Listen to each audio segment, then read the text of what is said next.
Hello বন্ধুরা, Mala's gardening হ্যাভেনে আপনাদের সকলকে অনেক অনেক স্বাগত। আশা করি আপনারা সবাই অনেক ভালো আছেন। আমিও অনেক ভালো আছি, সাথে বাগানের নিত্য কাজে ব্যস্ত আছি।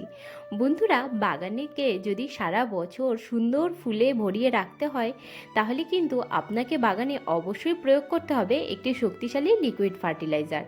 একদম ঘরোয়া উপাদান দিয়ে খুবই সহজে তৈরি করে নেওয়া যায়। তো কিভাবে তৈরি করবেন আজকের ভিডিওতে আমি সেটাই আপনাদেরকে দেখাবো। তার আগে চলুন বাগানটিকে একটু ঘুরে দেখা যাক আর কিছু আপডেট নেওয়া যাক। বাগানে এখন শুরু হয়ে গেছে ফোটা গরমের বিভিন্ন ধরনের ফুল। চাপা, বেল, টগর, গন্ধরাজ, অ্যাডেনিয়াম সহ অন্যান্য সকল ফুল গরমের এখন থেকে ফোটা শুরু করে দিয়েছে, আর গাছ ভরে এখন ফুল। কে বলতে পারবে এই প্রচণ্ড গরমেও দেখুন গোলাপ ফুল ফুটতেই রয়েছে। আর গোলাপ ফুলের গাছে প্রচুর পরিমাণে নতুন কুঁড়িও আসছে। কিছুদিন আগেই এই গাছেও ফার্টিলাইজার অর্থাৎ সার দিয়ে দিয়েছিলাম। সার বলতে আমি তো বাইরের কোনো প্রকারের কেমিক্যাল সার ব্যবহার করি না। আপনারা ভিডিওতে সবসময় দেখে থাকেন যে আমি একদম ঘরোয়া উপায়ে বাগান তৈরি করি। আর গাছপালার জন্য আমি যে খাবারগুলো তৈরি করি সেগুলো মূলত আমার রান্নাঘরের ওয়েস্ট থেকেই আসে। এই যে হাজারি গোলাপের গাছটা দেখুন, এখনও ফুল ফুটে চলেছে আর এক থোকা কুড়িয়েও এসছে। কিছুদিনের মধ্যে ওই থোকাটা ফুলে ভরে উঠবে। আর এটা হলো দেশি গোলাপ ফুলের গাছ। এই গাছটাও পরশুদিনই গাছে ফুল শেষ হয়েছে আর পুরনো ফুলগুলোকে কেটে দিয়েছে, আর তারপরেই দেখুন গাছ থেকে নতুন গ্রোথ। আর এই যে গাছটা, এটা কিছুদিন আগেই নিয়ে এসে লাগিয়েছিলাম। এই গাছে গোলাপ ফুলের রঙটা হচ্ছে আপনাদের ওই কমলা রং টাইপের, আর ফুলটা দেখতে ভারী সুন্দর। গাছটা 60 টাকা দিয়ে কিনে নিয়ে এসে লাগিয়েছি, আর এখন দেখুন নতুন গ্রোথ চলে এসেছে। আর এটা হচ্ছে লক্ষ্মী জবা। এই গাছে প্রত্যেক দিনই 3-4টে করে ফুল ফুটছে, আর ভিডিওতে তো আপনারা দেখছেনই। আর গাছে দেখুন এখনও প্রচুর পরিমাণে কুঁড়ি। আর এই অ্যাডেনিয়ামের গাছটা এই পুরো গরম জুড়ে এরকম গাছে ফুল ভরা অবস্থাতে থাকবে। আর এবছর তো অ্যাডেনিয়ামের ডাল থেকে যে চারা তৈরি করেছিলাম সেখানেও কত সুন্দর ফুল এসেছে। আর বেশ কিছুদিন ধরে অপেক্ষায় রয়েছি অ্যামারাই লিলিটা কবে ফুটবে। ফুটছে আর না, এখনও 2-3 দিন টাইম লাগবে।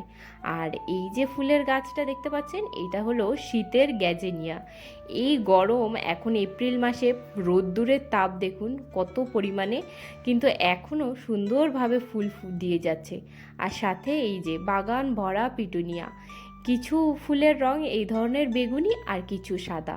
আর এই ফুল সারা বাগানে ভর্তি চারিদিকে, যেখান থেকে ছোট ছোট চারা বার হয়েছে আর সেই সমস্ত গাছ বড় হয়ে ফুল দিচ্ছে। আর এইটি হচ্ছে একটি জিনিয়া ফুলের গাছ।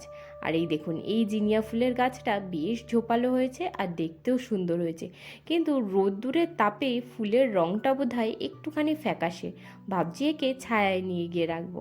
আর এবার হয়েছে বেশ কয়েকটা নয়নতারা ফুলের গাছ। আর এই গাছটা কিন্তু দেখুন কত সুন্দর ঝোপালো হয়েছে। আর এই গাছের সাইডেই এই যে কয়েকটা পিটুনিয়ার দানা থেকে চারা হয়েছিল, আর সে গাছগুলো দেখুন কত সুন্দর ফুল দিচ্ছে। বাগানে সারা বছর যদি এরকম ফুল হতে থাকে কোনো না কোনো, তাহলে কিন্তু বাগানকে দেখতে ভারী সুন্দর লাগে। ফুলই হলো বাগানের সৌন্দর্য। দেখুন এখানে আরও একটা গ্যাজিনিয়া ফুলের গাছ রয়েছে, সেটাতেও কত সুন্দর ফুল দিচ্ছে। সামনের বছর আমি ভেবে রেখেছি গ্যাজিনিয়া ফুলের গাছ একটু বেশি করেই লাগাবো, কারণ ফুলের অভাব একদম হয় না। এই দেখুন এক সাইড দিয়ে এই ফুলগুলো ফুটে গেল, আবার নতুন কুঁড়ি এসে ফুলে ভরে থাকবে। আর আমার এই জমিটার মধ্যে এই দেখুন কুমড়ো শাক, ছেঁচি শাক, পিছনে লাউ শাক, টমেটো গাছ, আর এখানে রয়েছে একটা লাউয়ের গাছ, আর সামনে হয়েছে লঙ্কার গাছ, আর পিছনে একটা সূর্যমুখী ফুল গাছেরও ছোট্ট চারা হয়েছে। তো চলুন এখন তৈরি করে নেওয়া যাক এই গাছেদের জন্য খাবার। অনেক দিন ধরে গাছগুলোতে খাবার দেওয়া হয় না, অর্থাৎ লিকুইড ফার্টিলাইজারটা দেওয়া হচ্ছে না। তো আজকে এই ফার্টিলাইজারটা তৈরি করব, আর ঠিক 3 দিন পরে দিয়ে দেব। তো লিকুইড ফার্টিলাইজার তৈরি করবার জন্য কি কি ব্যবহার করব, প্রথমেই হচ্ছে ভাত। এটি হচ্ছে বাসি ভাত। আর এটি হচ্ছে একদিনের পুরনো। আর এই যে জলটা দেখতে পাচ্ছেন এর মধ্যে রয়েছে সবজি ধোয়া জল, চাল ধোয়া জল, ডাল ধোয়া জল আর কিছুটা ভাতের মাড়। সব মিলিয়ে এই যে জলটা তৈরি হলো, এই জলটাকে আপনারা কিন্তু ডাইরেক্ট যে কোনো গাছে দিতে পারেন। এটি কিন্তু গাছের জন্য একটা পুষ্টিকর খাদ্য। তবে এইটাকে আমি এখন ডাইরেক্ট গাছে ব্যবহার করব না, এটাকেই সার তৈরির জন্য ব্যবহার করব। আর বেশ খানিকটা নিয়ে এসেছি পেঁয়াজের খোসা, সবজির খোসা, আর এই হচ্ছে কিছু পরিমাণে টি ব্যাগ। এই সবগুলো দিয়েই তৈরি করব আজকের লিকুইড ফার্টিলাইজার। এই দেখুন, টি ব্যাগগুলো কিন্তু ডিকম্পোজেবল হয়, এগুলোকে খুব সহজেই কিন্তু মাটির সাথে আপনারা মিশাতে পারেন, কোনো অসুবিধা নেই। আর আমি এখানে এই সারের মধ্যে প্রয়োগ করব সর্ষের খোল।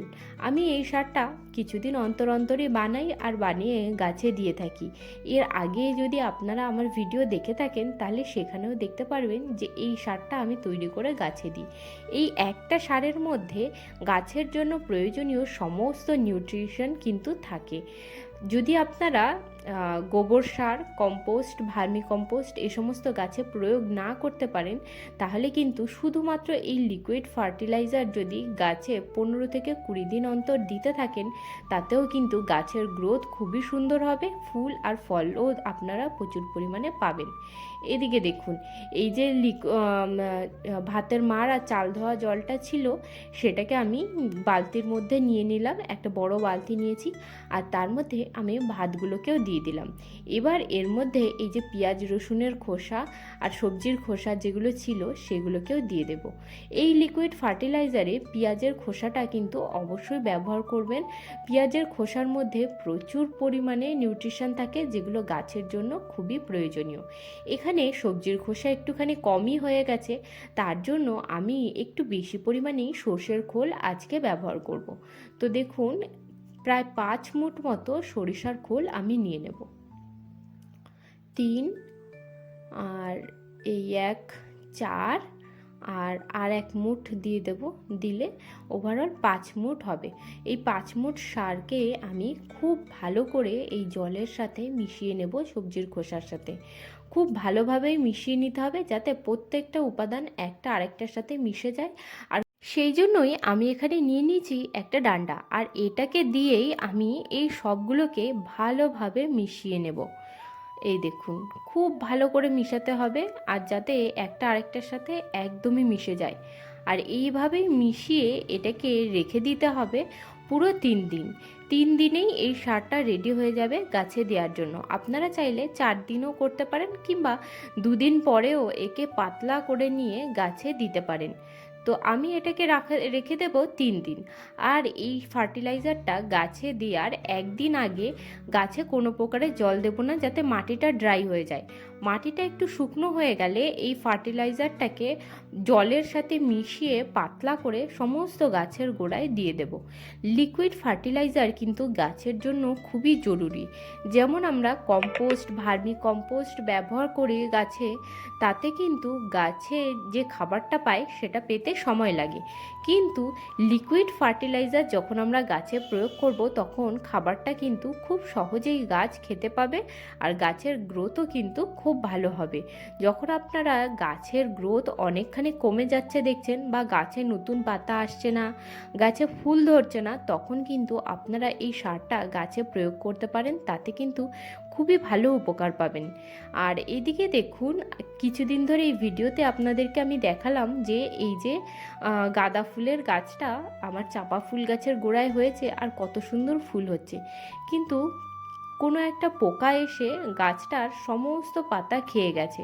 দেখুন, গাছে ফুল তো আছে, গাছে পাতাগুলো সব খেয়ে চলে গেছে, আর গাছটা এখন একটুখানি দুর্বলও হয়ে গেছে। যেহেতু পাতা নেই, পাতা তো গাছের জন্য খাবার তৈরি করে, আর গাছের পাতা যেহেতু নেই, সেহেতু খাবার তৈরি একটুখানি কম হয়েছে, তার কারণেই দেখুন গাছটা একটুখানি দুর্বল হয়ে গেছে।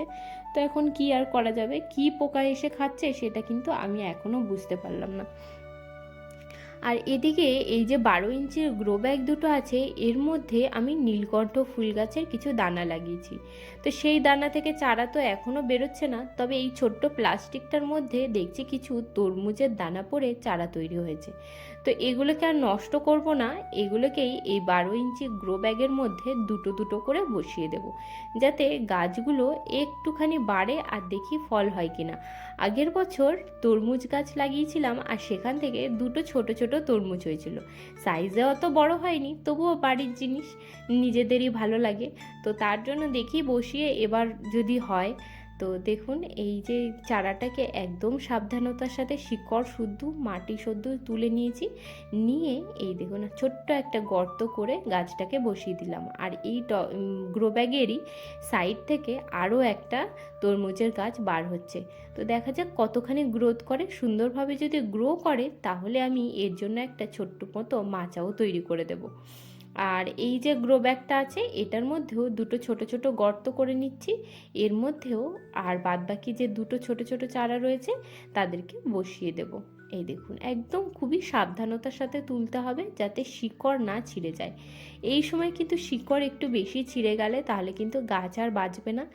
আর এই দেখুন খুবই সাবধানতার সাথে তুলে নিয়ে চারাগুলোকে বসিয়ে দেব। ও এই যে দানাগুলো ইসের চারা হয়েছে, তরমুজ গাছের চারা বার হয়েছে, এগুলো কিন্তু দানা আমি লাগাইনি, বাড়িতেই তরমুজ খাওয়া হয়েছিল আর সেই দানা যেহেতু সবজির খোসা ছাদে নিয়ে এসেই ফেলা হয়, সেহেতু সেখান থেকেই দানা পড়ে এই দেখুন চারা হয়েছে। তো এই দুটো চারাকেই মাটি তৈরি করা ছিল অলরেডি গ্রো ব্যাগের মধ্যে, তো বসিয়ে দিলাম, দিয়ে ব্যাস গাছে জল দিয়ে দিতে হবে, তাহলেই ব্যাস রেডি হয়ে গেল। আজকের মতো ভিডিওটা আমি এখানেই শেষ করছি। আপনাদের সাথে দেখা হচ্ছে আবার পরের ভিডিওতে। আপনারা সবাই ভালো থাকবেন, সুস্থ থাকবেন।